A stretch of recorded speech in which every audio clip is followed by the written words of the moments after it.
Okay, ladies and gentlemen, my next guest is Jack. He has dabbled with a lot of psychedelics. He has done a lot of consciousness retreats for people around the country. You can say around the world, technically.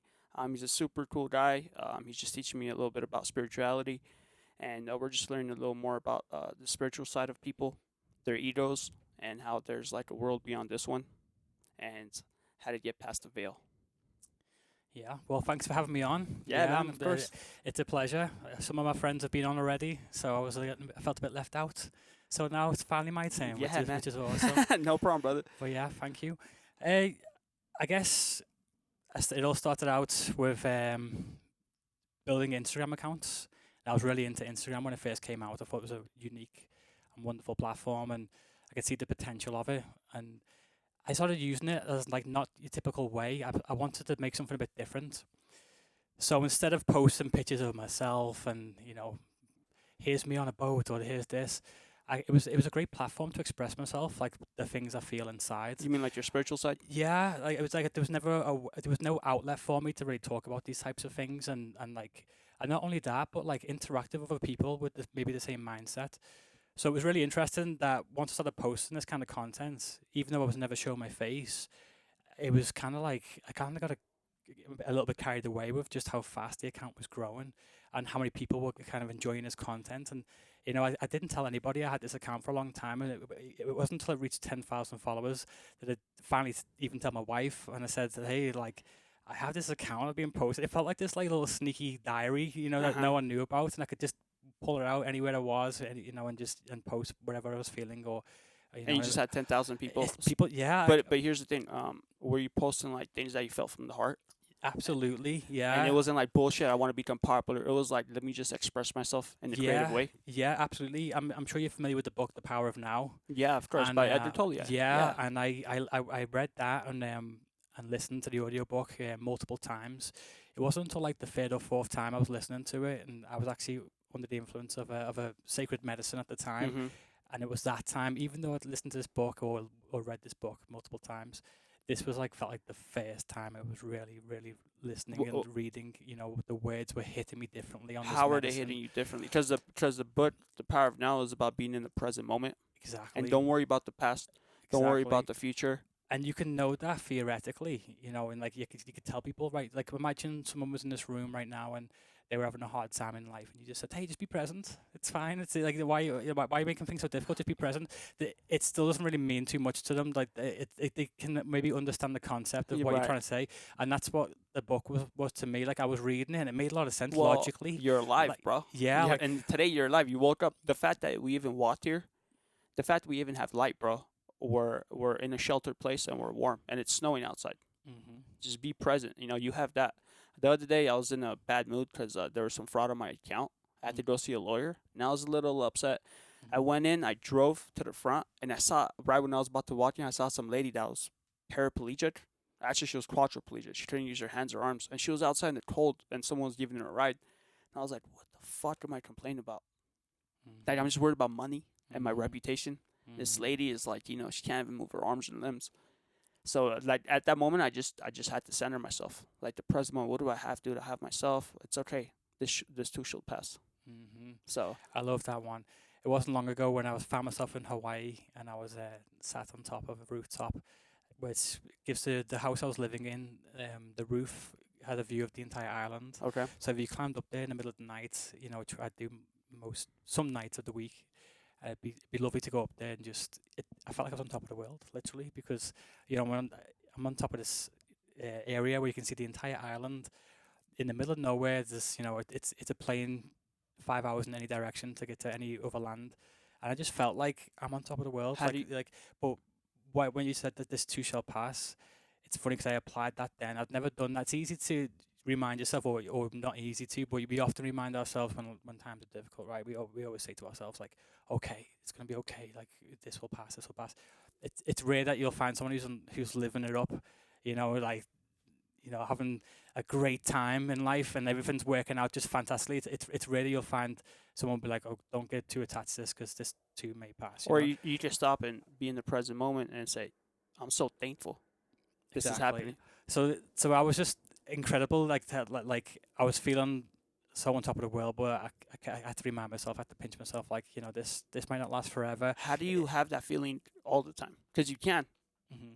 You can. It's really a Well, mindset. it's yeah, to be grateful wherever you are and whatever's going on and whatever's happening around you. You can't really sometimes you can't change the external environment, right? But you can always You kind can of have change some yourself, though. control. Yeah, how you feel about it is kind of within your grasp, isn't it? So, obviously you can be somewhere and you can look around and be frustrated and complain and like, oh, I'm so annoyed and why is this bus not on time and why has this happened to me? Or you can just, listen to the the animals, chirping away and like listen to the noises around you and be thankful for the breath you have right now. Okay. And sometimes, maybe the bus was late for a reason. Maybe Yeah. the next bus that comes, there was somebody on it that you were supposed to meet. You end up having a conversation with.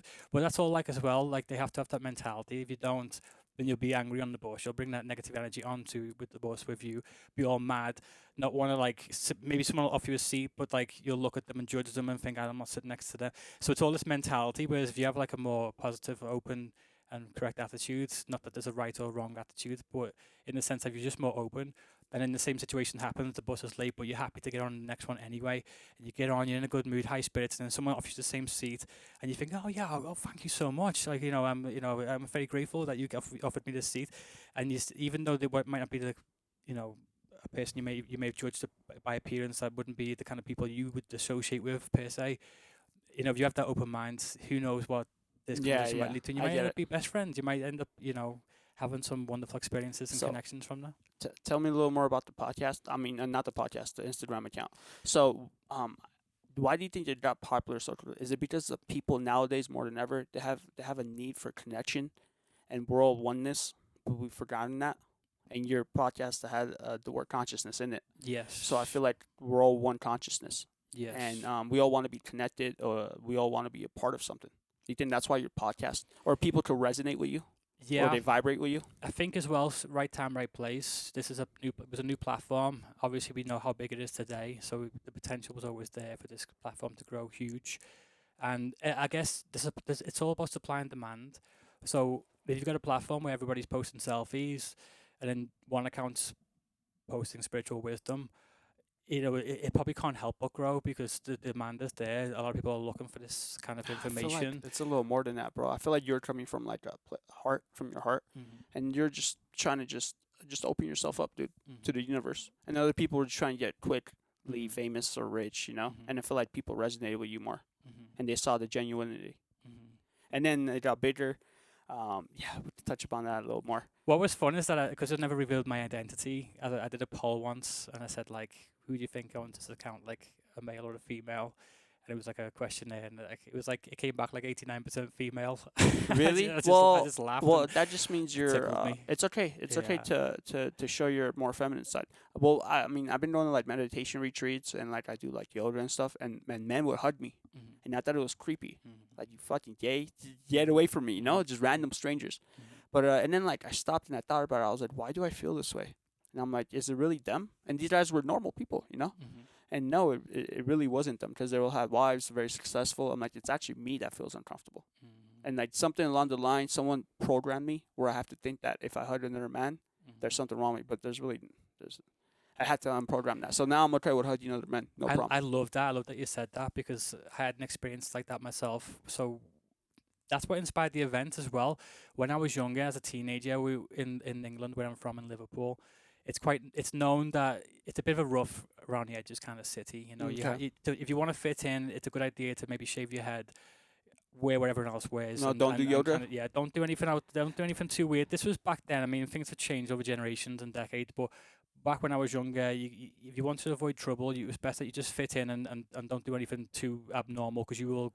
There's bullies and we call them scallies, the folks that they hang around in groups, maybe 10, 15 guys, and they'll just beat up people for Right. fun. Make yourself a target they'll never miss. Those are the most S- broken ones, though. So you have to kind of blend in a little bit. I felt a bit like a bit of a fraud because I wasn't really into a lot of the things that they were like pushing, and like beating people up for fun, for example. Like, it wasn't really something I was like really No, you don't like to into. bash people? No, I didn't like. Not for fun? No, not unless I'm defending myself or one of my friends, but not just for fun. And it was I was like I got into rock music. I loved rock music. That was like I'd never liked music before. I wasn't. It was like maybe 14 years old when I first liked music because all the stuff that they play on the radio I just didn't affiliate with. Yeah. I didn't like it. And I think people say to me, "Oh, music's so wonderful." I was like, "I'd say music's awful." Like you were talking about, but then it's because I hadn't found my music yet. And then when I started listening to like metal and hard rock, I got really into it. But now it felt like I was in the closet. I couldn't tell anyone because I was going to get the shit beaten out of me. So it was like Yeah. this like little secret I had that I had to keep quiet. And then we had this thing in Liverpool called the Courts.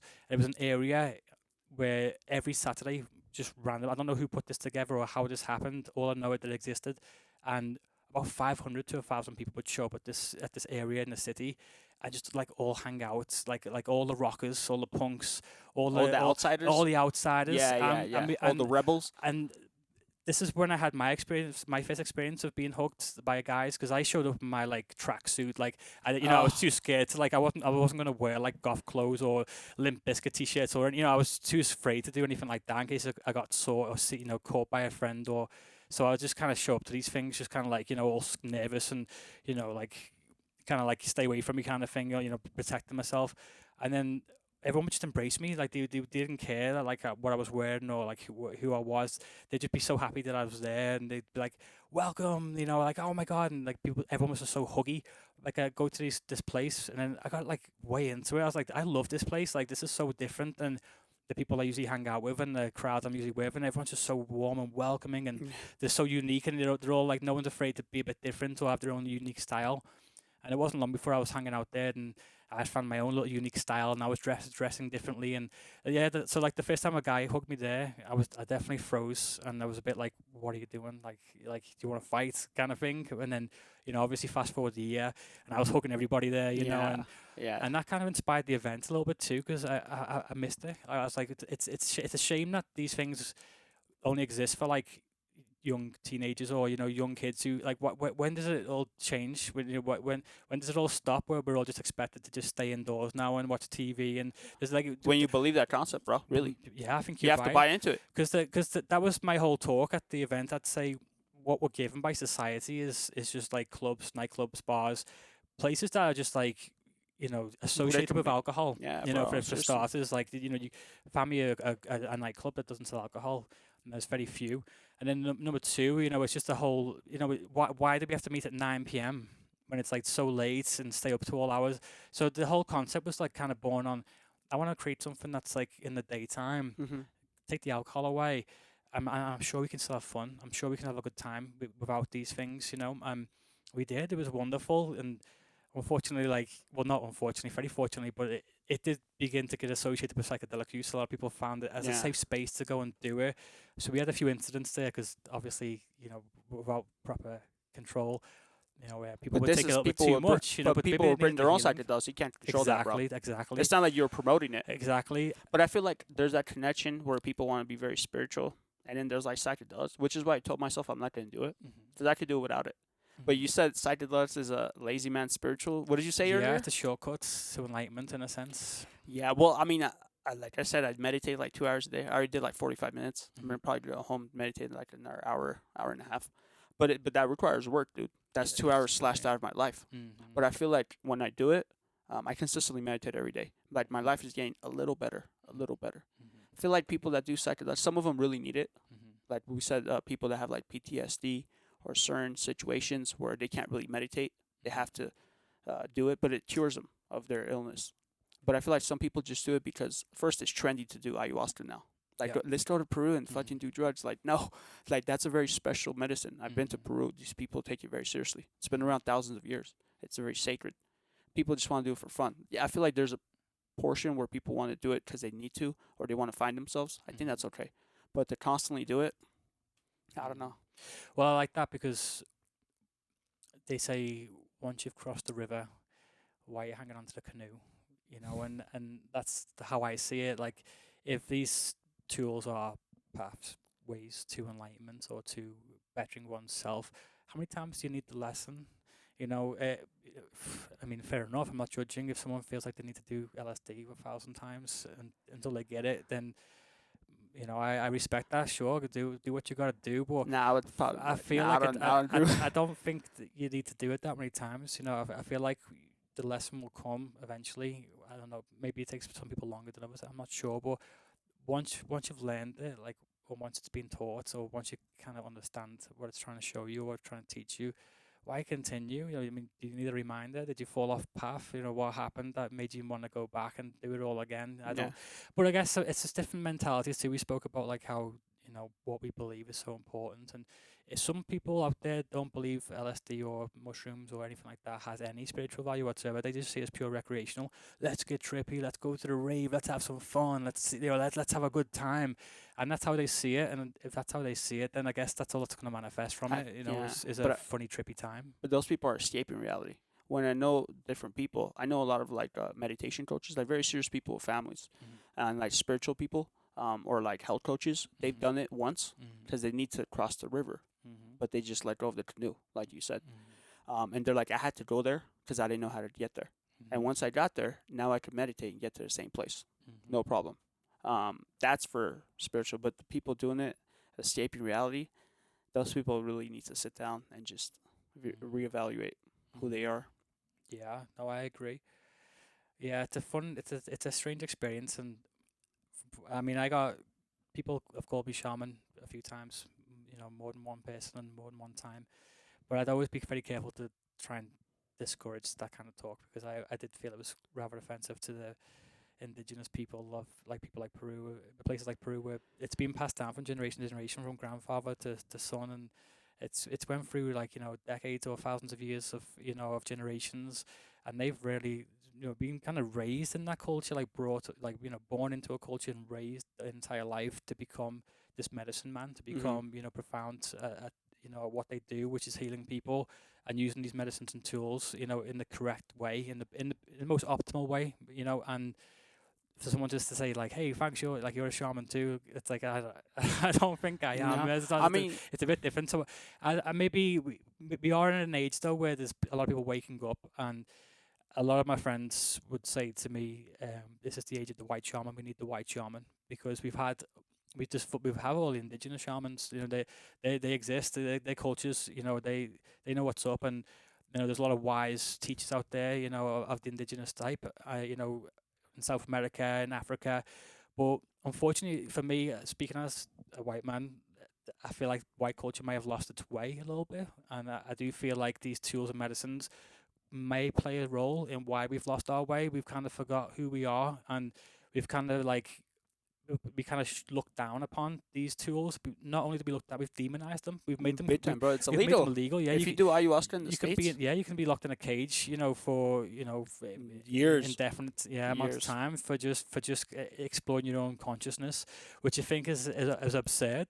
So I think this could play a role on why we have lost our way and we're worshipping things like alcohol and which don't really help much. They seem to cause more problems than they do cure. Yeah, of course. I'm not dissing anyone who drinks. I drink myself, from time to time. I It's don't. fun, and I don't know how useful as a tool it is, when we compare them to other tools such as ayahuasca or magic mushrooms, for example. Magic mushrooms, Well, psilocybin mushrooms. yes, I actually did yeah. a lion's mane today, but it's like some stuff you buy on Amazon. It Mhm. helps with brain function. Like I've never done psychedelics, but that stuff is like apparently just helps. It's like taking multivitamins for Mhm. your brain. Like cordyceps and things like that, right? So, Yeah, it helps. It helps me actually function better. Yeah, I but could just tell if I consistently do it for a week, like I'm clear. My mind is a little clear. There's a little less fog, mhm. which is I think it's great, dude. Yeah, Lion's no, mane is like, but think about it, technically it's a drug too. yeah. I mean, I don't get high off of it. Like nothing happens to me. I can't like, but it helps me focus a little more. Makes it mushrooms are just interesting altogether are, because they're not really animals, but they're not really plants. They have there's only like three types of cell in the world, like your organic life cells, and there's like there's the animal cells, the plant cells, and there's the fungi, which is just like somewhere in between, I guess, but like not either at the same time. So there's a really strange entity, and my theory is that there's a possibility that they're alien because if anything was to survive space and time and come from a different planet in our universe, if anything was to survive and make it here, I doubt it would be some big metallic spaceship or some sort of like predator like alien that we see in the movies. It'd be a spore. It'd be a spore that was frozen on a rock and that would land on the planet and then became life, and it came from a different world, landed here and became life. So there's a good chance, there's a possibility that fungi aren't even from this planet, because because no animal would make that journey, would survive, and I doubt, very few plant seeds could probably make the journey too, or have the right environment to do so. But a spore, I could see it personally. I could see it. So, Cool. and there's more species of fungi than there is There's animals. like 2 million, bro. Yeah, and of animals and humans put together, I believe I've heard there's more. I think there's like 2 million different species, and Yeah. there's like 10,000 that are edible. Crazy. Yeah, it is. And they can destroy oil. They can destroy plastic. They can. There's so many uses to them that we just They don't are, know. brother. And there's people who are like obsessed with this stuff, and Yeah, they I know a know. lot more than me. And yeah, and they're Like Stamos. fascinating. He's like the king of it. He even has a hat. That's a fungi. But there's some of them that'll kill you. Some of them will heal you. Some of them will make you smarter. Like the one I take, Mhm. lion's mane.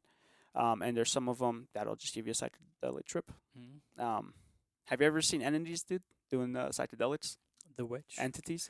What do you mean by entities? Like, let's say you could call them aliens. You could call them machine elves. Oh yeah, well, I was going to talk about that actually. When you said lion's mane, my experience, I've always wanted these types of experiences, but I had very little faith that they really existed, because from all my experiences, it never really happened to me. So I was like, oh, people like see entities and I've seen 'em. aliens, and I was like, I kind of sort of get like, I was like, I like to consider myself like a realist, and I'm be honest, and like out of all experiences I'd never experienced it until I was having a really hard time in my life, and I decided I wanted to do 5 grams of psilocybin. Is that like a hero's dose? Yeah, well, I guess so. Yeah, I guess you could say that. And only because I was losing faith in psychedelics to an extent, I thought, well, if these help with these problems like anxiety or depression, and I know about it, and I have those tools available, and I'm not, but I'm still in a state where I'm unhappy or I'm depressed. Like, how can I preach the usefulness of these tools? And I feel like a fraud. I've been talking so highly of these tools for so long, but here I am, more miserable, more depressed than anyone I know. So I said, okay, this is what I'm going to do. I'm going to make a commitment to do 5 grams over 1 week. I'll do 5 grams one night, maybe miss a night, another 5 grams, and then maybe miss 2 nights and do another 5 grams.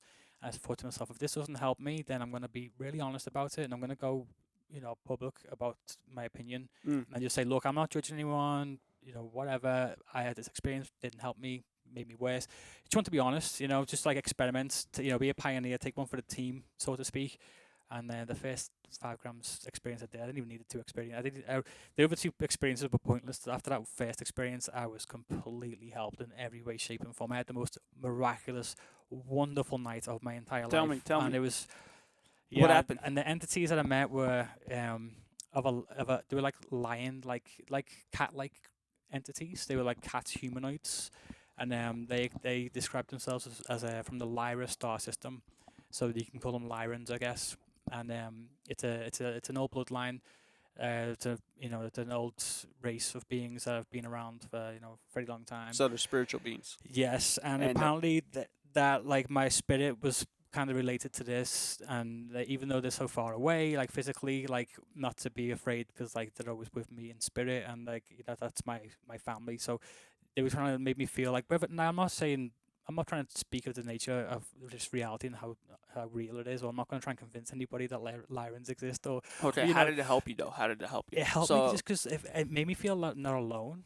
Like it made me feel like I've got like allies, like I've got friends around me, and this medicine, or the way it was speaking to me, made me feel like it knew me better than I knew myself, and it was teaching things about myself that like whether I just resonated with, and it made me feel more confident, and it was explaining all the Lyran traits, and good luck, like we always land on our feet, cat-like feature. So Why it's difficult for me to be vegan, because like you love fish, and like I love cat fish and the too, bro. fish, Yeah. and that kind of thing. And it was like, and it kept on reminding me of like fangs, like like every time I picture like it had like little fangs, like little cat, like little. Yeah, I get it. and, Do you yeah, think that particular experience gave you what you wanted, or gave you what you needed? both? Both. Yeah, both. I mean, I didn't go into it having any idea that this would happen. I was just hoping to. And before that, you done plenty of substances. Yeah, I've done yeah plenty, and I had lots of experiences, but nothing like this. Like nothing where I've had contact with entities. Like I Not said, even DMT? I've wanted to. Not even DMT, apart from ayahuasca. Ayahuasca, I got the classic mama ayahuasca experience. What's the classic experience? People explain ayahuasca as like a female entity. She's like almost like the incarnation of like Gaia herself, like like Mother Earth. Mother Earth. She comes to you in a female form. Everyone describes as female, very feminine qualities, very nurturing, very loving. She kind of showed me unconditional love. Like I don't think I really knew what that was until like meeting this profound. It's like it's in the trip. I couldn't even like look at her directly. It felt like I was unworthy. When I came out to the trip, I didn't explain it as my ayahuasca. I just told people I felt like I met God. Like that was the best way to just cut to the chase. I was like, I felt like I met God, and I wouldn't say I was like an atheist. I was just more like open-minded. You know, You're agnostic, like you don't know what's out there. There's yeah, something I out was like, there. I'm not gonna like put myself in a box just yet. I'm just like whatever. I'm open. I'm not gonna judge anyone. You know, because I don't know any better. If you want to believe in this, like that's cool by me. You know, but after this experience, that made me less fearful of death. That's what it helped me with like my own mortality. Made me a bit more comfortable with it because it felt like for now like if it really felt like there was something more going on than what meets the eye, you know. And So you feel like this is just another chapter. yeah, And death will be another yeah, chapter of your life. yeah, I feel like there's way more to what's going on than just this like Yeah, for experience sure, right brother. now, and that was really beautiful. I really liked that, and I never had that. So two different experiences, you know, like the Mama Ayahuasca, the goddess, loving embrace, you know, she's very nurturing, and then this like family kind of feeling, you know, like you've got family, like even if you die in this life, you've got like this family, you know, that like waiting for you on the other side, that like you're a part of, and like we love you so much. You're a big, you know, big part of the team, and like Yeah. it was almost like you're brave for like going to Earth, like you know, good for you, like that, you know, like but we're with you, we're physically very far away, but you know, well done for like you know for crossing over and coming over here, and like like I said, I'm never going to try and convince anybody of the reality of these experiences. Like I'm not convinced, you know, any of this is even true in my own mind, but the experience it happened, and that's no one can take that away from me, and it was wonderful, and Good. you know, and it brought tears to my eyes, and I purged, and I released a lot of toxic energy, and you know, and felt like just healthier and lighter and more balanced afterwards. Nice. So you have this Instagram following. You've done these retreats. So Have you ever had people have like full on profound experiences like shit, like holy fuck? most definitely. So I used to lead ceremonies with my friends, and we would give everybody medicine, and sometimes the group would be about 20 people, sometimes even 30 people. So we had to, you know, manage a group this large, and we were very safe in doing it because we'd had the experience now where we'd never really seen one go wrong. We'd never experienced anyone having like a, you know, they might have a difficult time, but nothing we couldn't handle. You Yeah. know, if someone starts like acting like a chicken and starts clucking around the room, Yeah, let let 'em them ride it be. out. Yeah, yeah. It's like there's no point interfering because Yeah, it'll, give just, us it'll some just make porn. it worse. Exactly. Yeah. So we just kind of like, we learned to just ignore. You know, no matter what's going on, we had Okay. a good way of just kind of trusting. You know, trusting what's happening. But point being is that I'd look around a group sometimes and I'd have one person laughing hysterically, another person crying their eyes out, another person having an orgasm, while another person's singing, while another person's all angry and shouting and saying "I hate you, Dad" or whatever it is. Yeah. But again, the trust has to be there. We'd look at each other and just know that everyone's getting what they need to get right now. And we knew this because every time people would come out, they'd always say, "Oh my God," they'd be filled with joy and tears, and you know, just absolutely grateful and thanking us again and again all night long. It was thank you, thank you, thank you. You know, up until they all left. You know, it's like one more time. I'll thank you again. Can I hug you one more time? Thank you, thank you. So we knew we were onto something. We knew that this is helping people. This is profound. You know, and we wasn't even charging for these ceremonies as well. It wasn't something that we charged for. We just enjoyed it, I guess. You know, it was community. We had the event, and the people who were brave enough or willing, if they were brave enough to want to do it, we were willing to share it with them. Nice. And that was our way of filtering out. Have you you know, have you heard any stories like profound experiences, like people overcoming cancer or manic depression? They've tried numerous things and then poof. Yeah, because I guess it shifts their mindsets as to.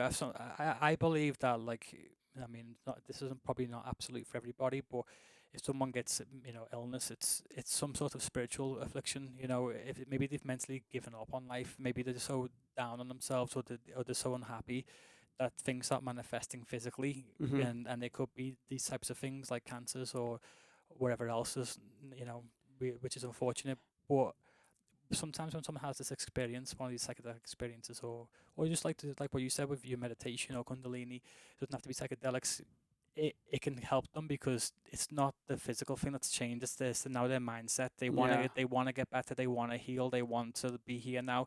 They find things that they're grateful for all of a sudden, whether it be a sister or or whatever, art, or they find a new passion and they recover. And it's Yeah. not because it's physically. I don't believe it's because it's physically went in, changed molecules and DNA. I think it's just their mindset shifted all of a sudden, and Yeah. now they're on the path to recovery, which is beautiful. Yeah, it is. Yeah, move that a little bit. Okay, so I've been doing this for about a year now.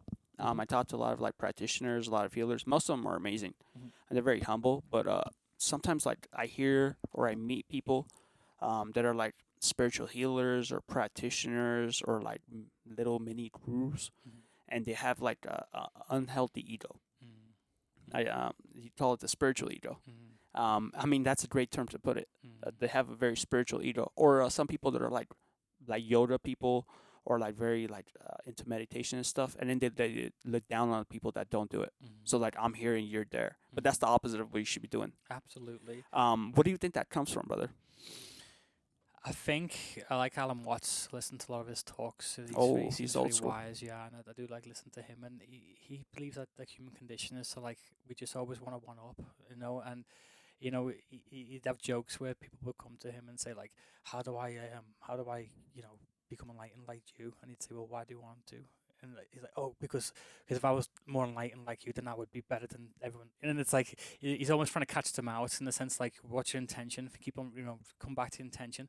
So, for example, someone's like, how do I become the best yogi in the world? And it's like, well, why would you want to be the best yogi in the world? It's like, so I can be better than all the other yogis. It's like, well, don't you That want to be defeats the purpose. exactly? Don't you just want to be a yogi?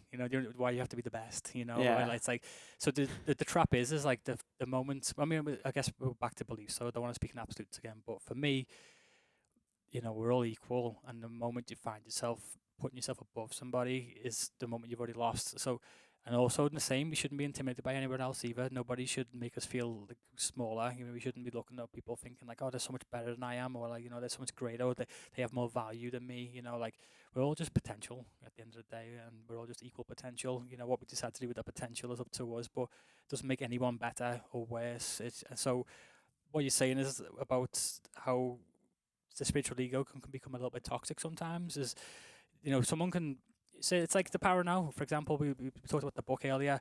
Now it's very easy for someone to read that book just once and think, okay, I'm better.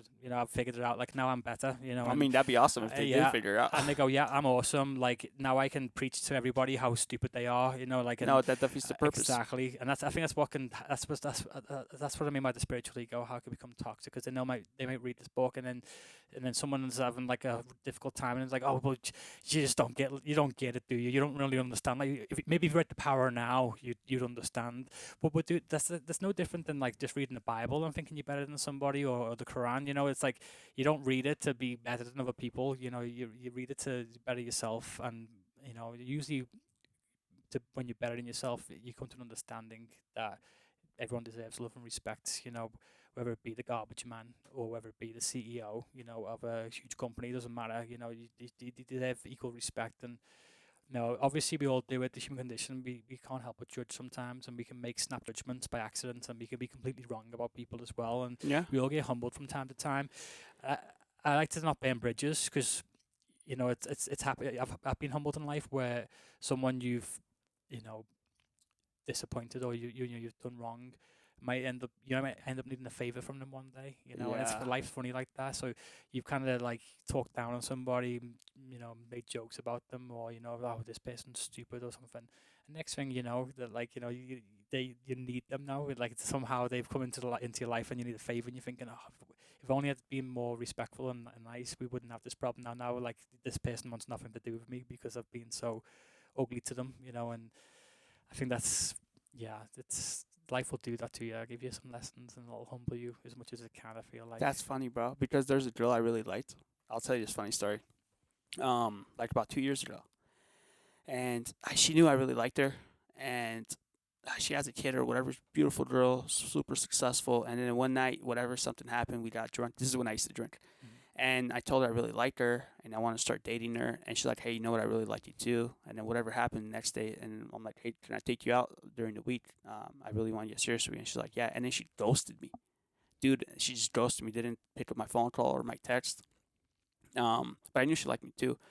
And like, I just didn't hear from her for like 2 years, bro. Like nothing completely. And then remember that night we went out Saturday? Mhm. That same night, I go home. Right when I get home at 2 a.m., she sent me a text message.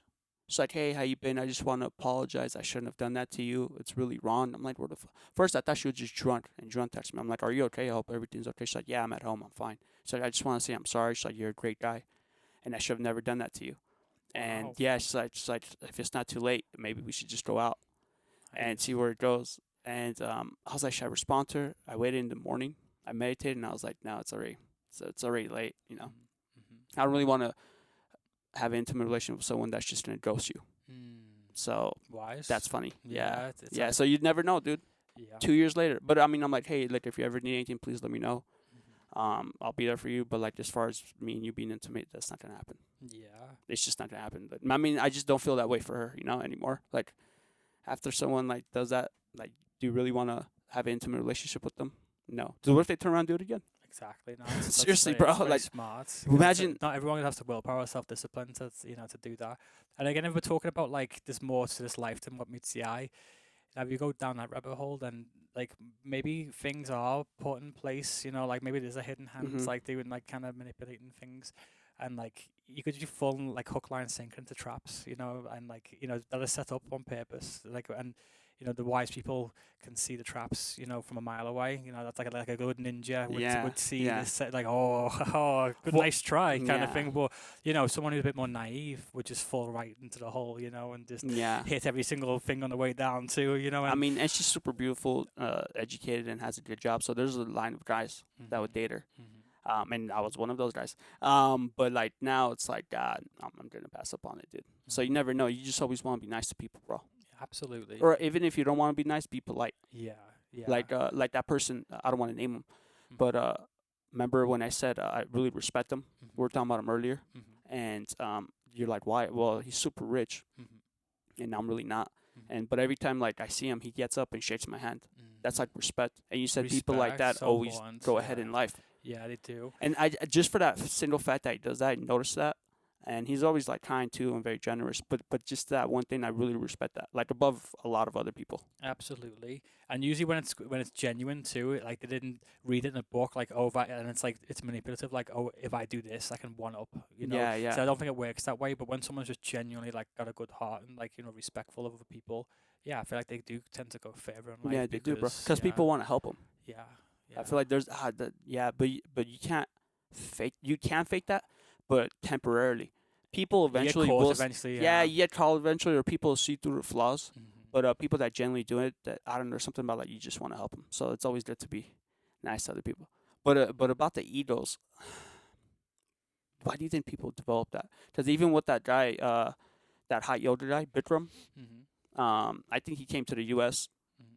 He brought yoga into the U.S., made it mainstream, hot yoga, and then apparently some stuff happened with some sex Some of the scandals. students. Yeah, some of the students.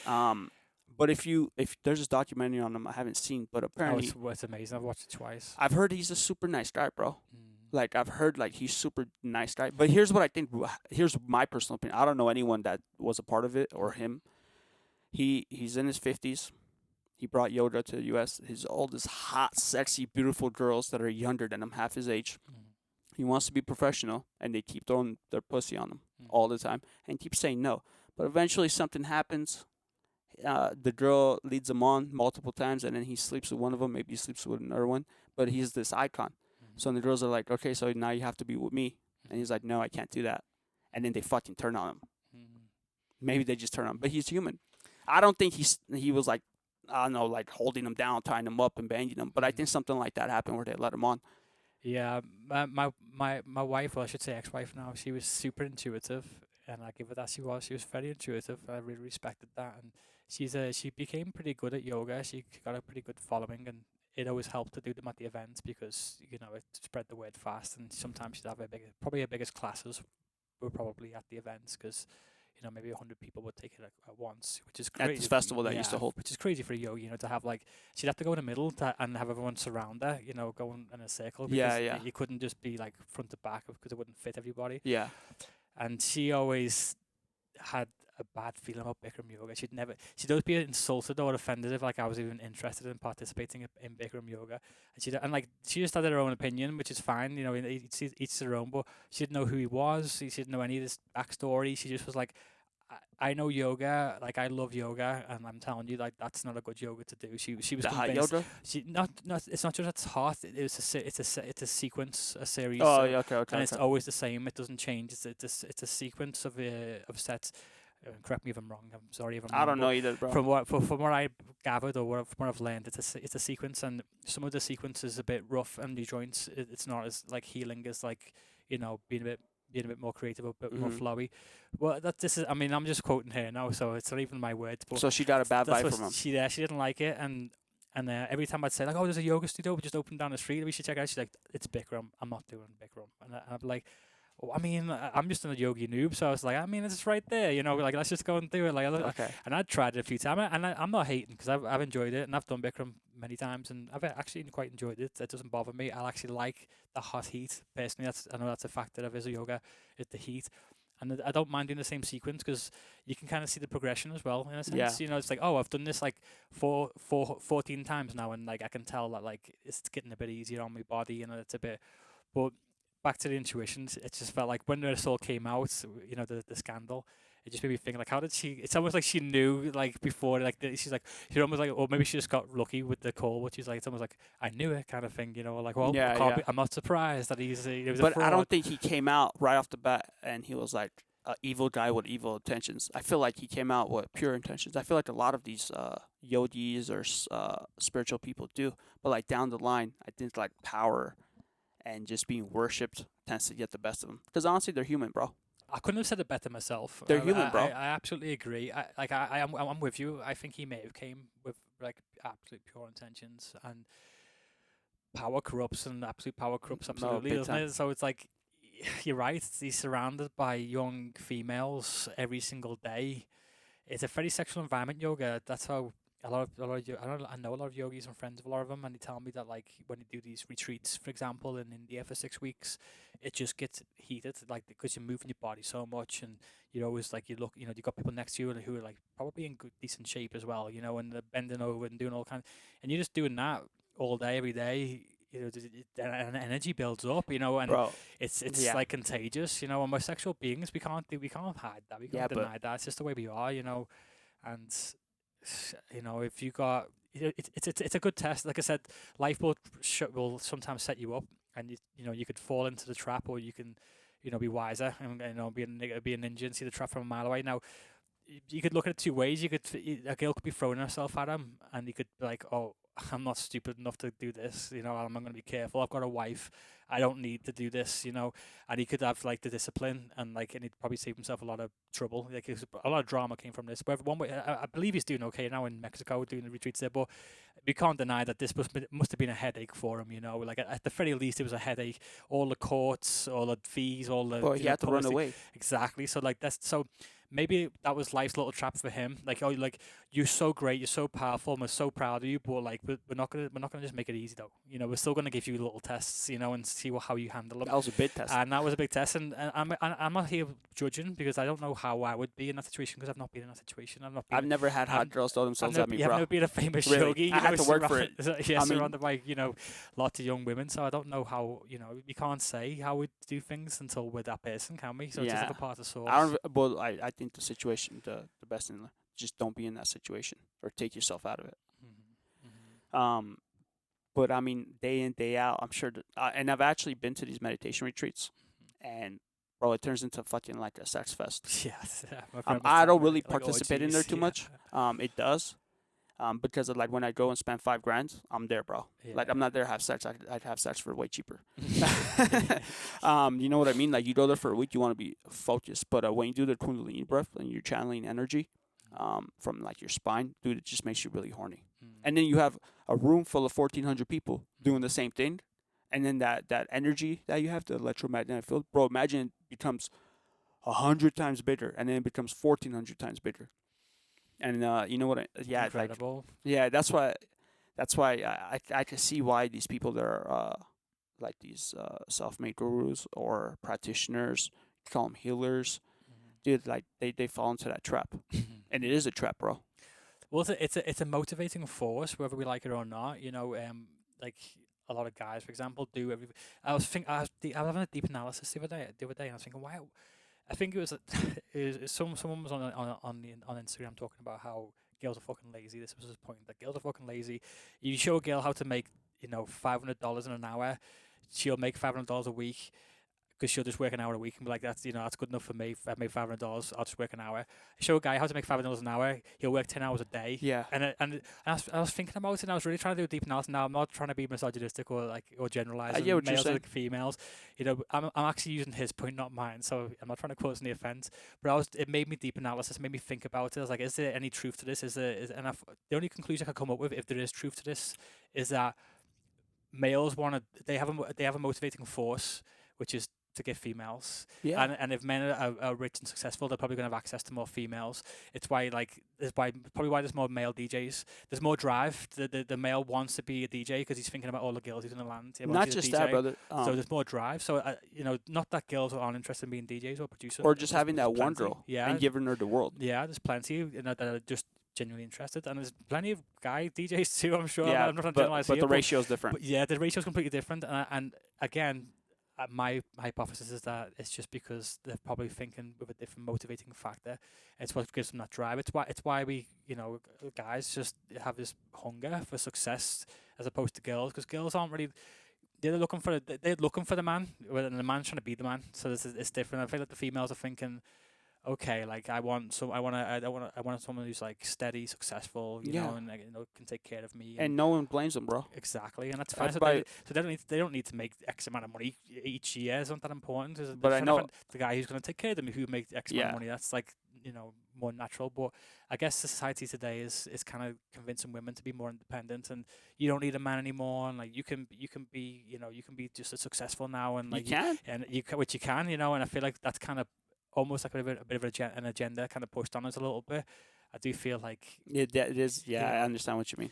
which is But which that is goes fine back though. to programming. As long as people are happy, I don't mind. I'll never intervene. It's not my place. If someone's if it is programming, it is brainwashing, but it's working for them and they're happy. Hey, who am I? But but I'm here to speak out against it if it is causing problems for people. And Definitely. People, and it is causing Definitely. unhappiness. 'Cause I believe the rate of single women with that are childless now is higher than it's ever been ever. Statistically, apparently like almost 50% of ladies at the age of 30 are childless, which has just never been a thing before. So we're all talking about this population explosion, like it's so bad, but apparently it's actually the decline. There's a huge decline in the population. That's right in now. first world countries, bro. Mm. In third world countries, they're still banking like crazy. Yeah, you're probably right, yeah. Last note. So you've been to all these spiritual retreats. You've conducted them. You've hosted them. You've seen transcendental experiences in people. You've had ceremonies. Mm. What's one advice you would be able to give people? Like people that are in a rut, they're sad, they're unhappy, or they just don't have the things in life that they want. What would be one piece of advice? This is how I always like to end the episode. Bravery, and not being succumbed to peer pressure. If you're gonna do these experiment with these tools, make sure that you want to do it. That you're in a place where you feel like you want to do it, and you're ready to do it. Don't feel like you need to do it just because everyone else is doing it. For example, I know it's that whole cliche when it comes to any drugs or medicines and stuff.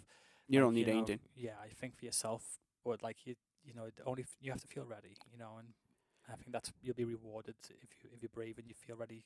Then the rewards will come. But if you in the wrong place, wrong setting, music festivals, already drunk on alcohol or whatever it is you're on, maybe not the best place to get started with these tools. Maybe that's not the greatest idea. Or and Which is what gives it a bad name too. We see these ambulances showing up to these raves and festivals and carrying people off in stretchers, and it's a bad look. It's a bad look for these tools and medicines that are ancient, that have been used by societies for millennia, and now we're just seeing people getting stretchered off from a rave, and it's sad. And then the parents just go, oh yeah, told you they're bad news. Well, that's what you get for. So that's why I say feel ready and do it at your own pace and do it in a place where you feel safe. got it. Cool. Great advice, man. Thank you for jumping on. I appreciate it, brother. Yeah. Jack, Thank you so always, much. Always happy to talk to you. Ladies and gentlemen, thank you for tuning in. Go ahead and subscribe. Tell your friends to subscribe, and you'll definitely catch us next week. Take care.